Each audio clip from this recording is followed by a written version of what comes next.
আজকের দুনিয়াতে নারীবাদ নামে, নারীর সম্মানের নামে পশ্চিমারা যে রেসিপি নিয়ে আসছে, পৃথিবীর ইতিহাসে নারীর প্রতি জুলুম এই মাত্রায় হয়নি।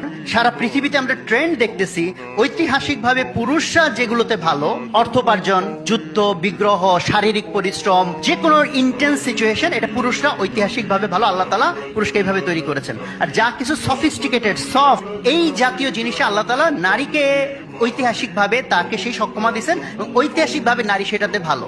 যেমন ঘরকে ম্যানেজ করা, বাচ্চাদেরকে ম্যানেজ করা, শান্তি সৌহার্দ্যপূর্ণ পরিবেশ তৈরি করা, এটা নারীর ঐতিহাসিক স্ট্রেংথের জায়গা। এখন সারা পৃথিবীর পুঁজিবাদ এসে বায়াস তৈরি করলো যে সারা পৃথিবীর মধ্যে অন্য কোনো কিছুর তেমন কোনো দাম নাই, খালি দাম হচ্ছে টাকা কামানো।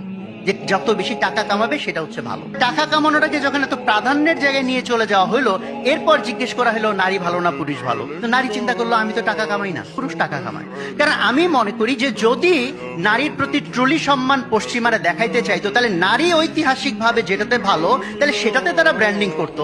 তাহলে সবচেয়ে বেশি বড় লোকের পুরস্কার দেওয়া হয়, সবচেয়ে ভালো মাকে তো পুরস্কার দেওয়া হয় না, সেটার ব্র্যান্ডিং করা হয় না।